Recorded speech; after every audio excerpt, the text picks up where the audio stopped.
Good evening everyone, welcome back to the aspirants channel.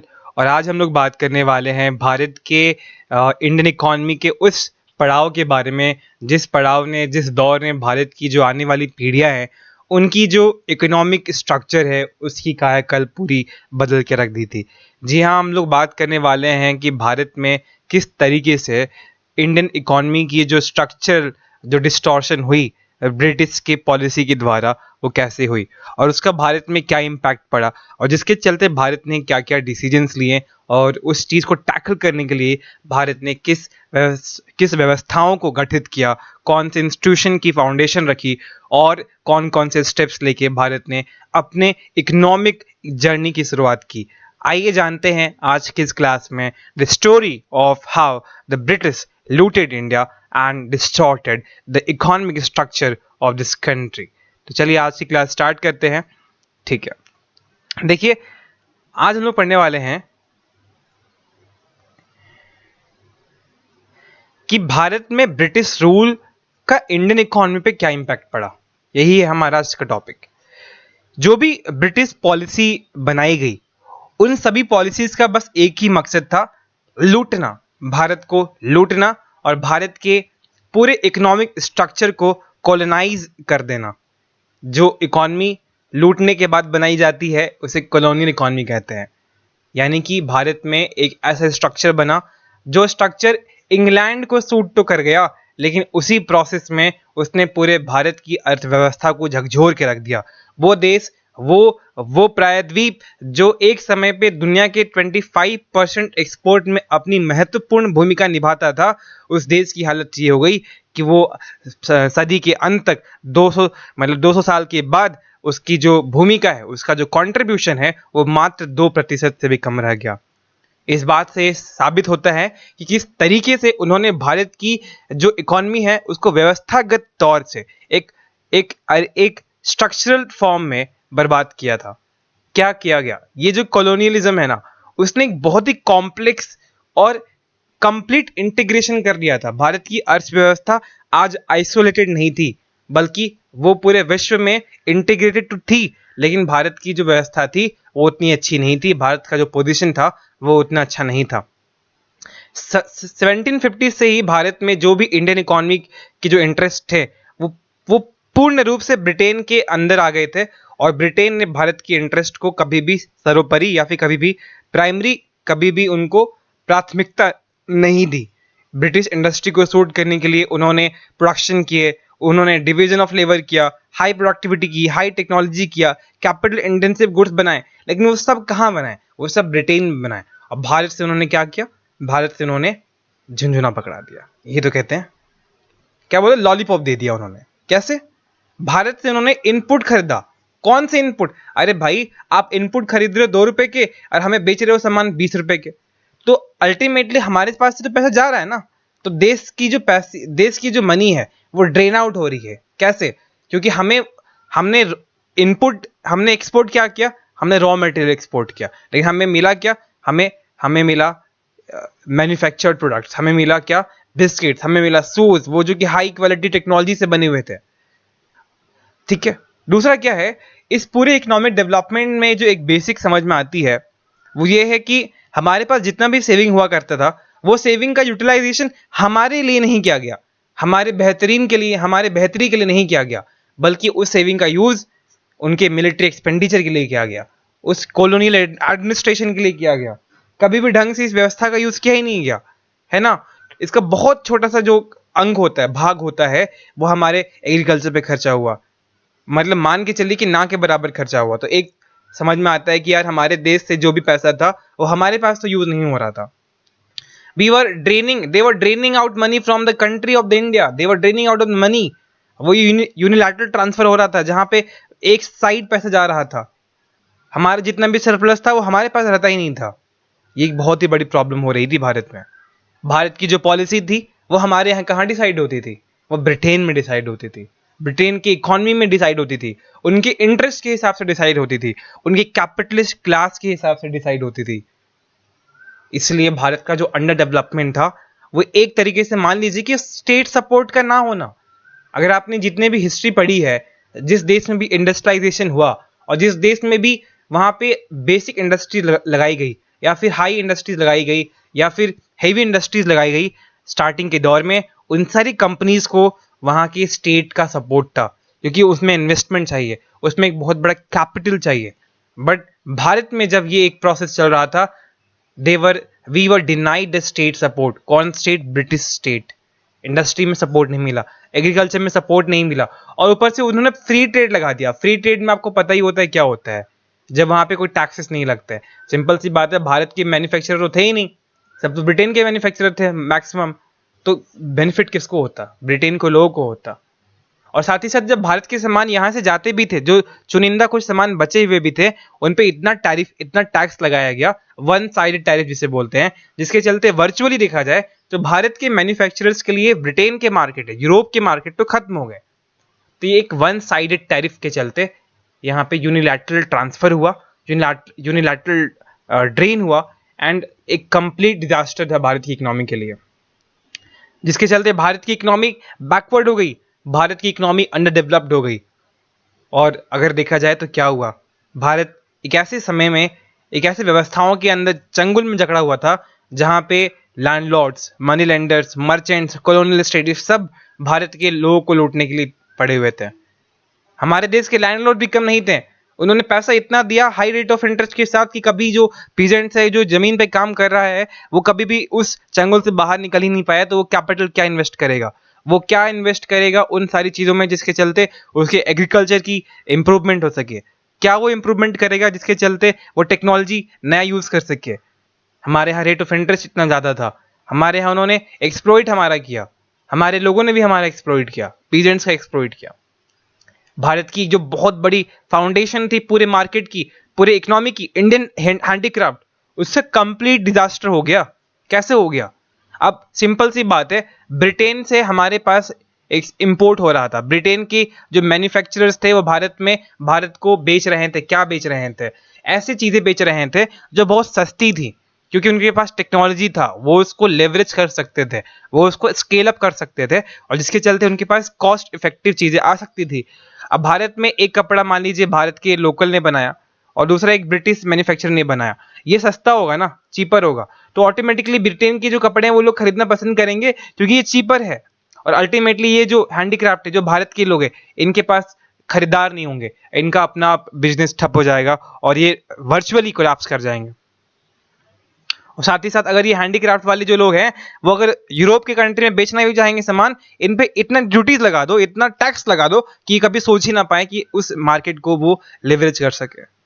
तो फिर ये कहाँ आएंगे? इनके पास कोई ऑल्टरनेटिव बचा नहीं, जिसके चलते एग्रीकल्चर में आ गए, एग्रीकल्चर में टेनेंट्स के तौर पे काम करने लगे, शेयरक्रॉपर्स के तौर पे काम करने लगे, और अल्टीमेटली वहां पे भी लैंड का फ्रेगमेंटेशन हो गया, क्योंकि जमीन तो वही है ना, जमीन तो उतनी ही है। तो that's the reason it led to the fragmentation, the further fragmentation of the land. Industrial development हुआ भी जो भारत में, वो कहां पे? चुनिंदा कुछ प्रोडक्ट्स में ही हुआ, कॉटन, जूट, कोल, टी, और इन सब में भी ब्रिटेन की कंपनियां ही मैन्युफैक्चरिंग करती थी, प्लांटेशन करती थी, है ना। तो इसलिए देखा जाए तो हर जगह से उन्हीं का इंटरेस्ट था। साथ ही साथ एक और जो समझ में पॉइंट आता है कि भारत में जो डेवलपमेंट हुआ भी 1930s के टाइम, 1920s के टाइम, वहां पे हेवी और कैपिटल गुड इंडस्ट्री का कभी भी आपको जिक्र नहीं दिखता है, कभी भी उनकी एग्जिस्टेंस समझ में नहीं आती है। क्योंकि अगर आपको समझना है किसी भी देश की जो अर्थव्यवस्था होती है ना, अगर उस देश में ऐसे इंडस्ट्रीज नहीं है जो बहुत बेसिक से चीजें बनाते हैं लेकिन वो हेवी हैं, जिसमें बहुत इन्वेस्टमेंट चाहिए, बहुत सारे कैपिटल चाहिए, तो उस देश में इंडिपेंडेंट डेवलपमेंट नहीं हो सकता है। अगर आपको कह दिया जाए कि आपको बनाना है, कार बनाना है, कार मैन्युफैक्चरिंग करनी है, तो उस कार मैन्युफैक्चरिंग के प्रोसेस से पहले आपको ऐसी इंडस्ट्री बनानी पड़ेगी जो इन कार में यूज होने वाले स्टील की फॉर्मेशन करे, इनकी क्रिएशन करे। वो स्टील क्या है? वो बेसिक इंडस्ट्री की कैटेगरी में आएगी। तो until and unless you have basic industries in operation, आप इकोनॉमी की व्यवस्थाओं को बेहतरीन नहीं कर सकते। फॉरेन कैपिटल ने हमारे पूरे व्यवस्थाओं में अपना डोमिनेशन दिखाया, चाहे वो बैंकिंग का सेक्शन हो, जूट इंडस्ट्री का सेक्शन हो, कोल माइनिंग का सेक्शन हो, tea, coffee plantation, everywhere British firms were dominating. तो भारत में बोलते हैं ना, नेहरू जी ने कहा ना कि at the stroke of the midnight when the whole world sleeps, India awake to its freedom and its destiny. तो उसी स्ट्रोक ऑफ द मिडनाइट के साथ भारत ने क्या इनहेरिट किया? भारत ने इनहेरिट किया एक ऐसी लेगेसी जहां पे अंडर डेवलपमेंट है, जहां पे गरीबी है, जहां पे साक्षरता की दर बहुत कम है। लेकिन हमने हार नहीं मानी। We took the challenge and we were very resilient to form the country जो हमने अपने एंशिएंट पूर्वजों से ली है। तो क्या था? तो हमारे मन में भी एक विचार आया कि यार, जब भारत से ब्रिटेन ने वो बाय बाय कहा, तो हमने भी एक जनरल कंसेंसस बनाई कि हमें भारत की जो व्यवस्था है, जो भारत एक विचार है, उसे नेशनलिज्म, सेक्युलरिज्म, डेमोक्रेसी के इन सिद्धांतों पे खड़ा करना होगा। और हमारी जो इकोनॉमिक डेवलपमेंट होगी, इन्हीं विचारों के आधार पे होगी, इन्हीं डेमोक्रेटिक पॉलिटिकल स्ट्रक्चर के पिलर्स पे होगी, इन्हीं वैल्यूज पे खड़ी होगी। लेकिन जो स्ट्रक्चरल डिस्टॉर्शन हुआ, जो हमारी इकोनॉमिक व्यवस्थाओं को आघात दिया था उन्होंने, ये उतना भी आसान नहीं था इसे ठीक करना। तो हमारे देश की जो नेता लोग हैं, उन्होंने ये डिसाइड किया कि हमें सबसे पहला क्वेश्चन तो ये आता है कि हम किस व्यवस्था के आधार पे अपने देश को आगे बढ़ाना चाहते हैं। अब व्यवस्था मतलब इकोनॉमिक स्ट्रक्चर, मतलब हमने पिछली क्लास में पढ़ा है, होता है सोशलिस्ट, कैपिटलिस्ट, मिक्स्ड। इन कौन सी व्यवस्थाओं में हम आगे बढ़ेंगे?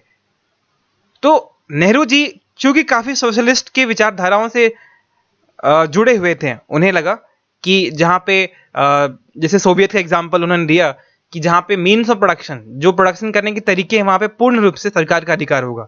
लेकिन ये हमारे देश के लिए वो उतना अभी परिपक्व था नहीं, क्योंकि हमने भी अभी जस्ट इनहेरिट किया है वो लेगेसी जहां पे पूर्ण रूप से स्टेट का कंट्रोल ही था।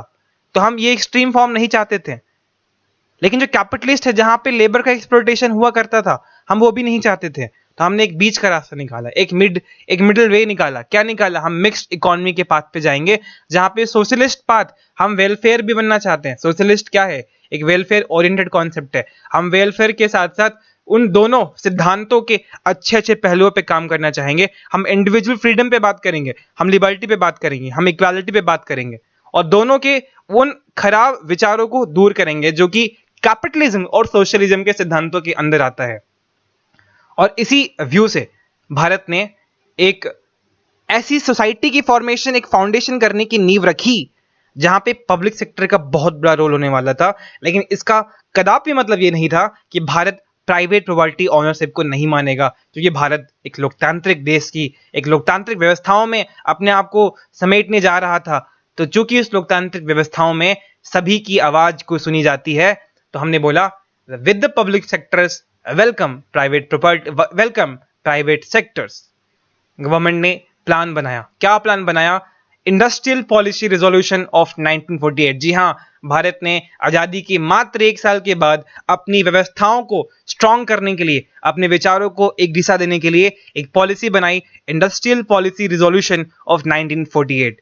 ये सिद्धांत भारत की directive principle of the state policy को भी रिफ्लेक्ट करता है। संविधान में आप पढ़िएगा, आप पॉलिटी में पढ़ा होगा आपने कि directive principles of the state policy क्या होता है, डीपीएसपी क्या होता है। तो भारत की पूर्ण रूप से जो व्यवस्थाएं हैं, जो भारत की जो विचार हैं, उस विचारों को इस पॉलिसी ने काफी हद तक एक ऑर्गेनाइज तरीका दिया। 1950 में भारत ने प्लानिंग कमीशन की फॉर्मेशन रखी, फाउंडेशन रखी, और प्राइम मिनिस्टर को एक चेयरपर्सन के तौर पे इसका अध्यक्ष बनाया गया। और तब भारत में शुरू होती है 5 इयर्स प्लान का एक दौर, जहां पे हम व्यवस्थागत तरीके से 5 सालों के अंदर प्लानिंग करेंगे, डिस्ट्रीब्यूशन करेंगे और चीजों को बनाएंगे। भारत ने इंडस्ट्रियल पॉलिसी रिजोल्यूशन बनाया। ये स्वतंत्र भारत की पहली इंडस्ट्रियल पॉलिसी थी जो 1948 में पास होती है, जिसने ऐसी चीज पे एम्फेसाइज किया जहां पे हम प्रोडक्शन बढ़ाना चाहते हैं और उस प्रोडक्शन का जो डिस्ट्रीब्यूशन होगा उसको इक्वलाइज करेंगे।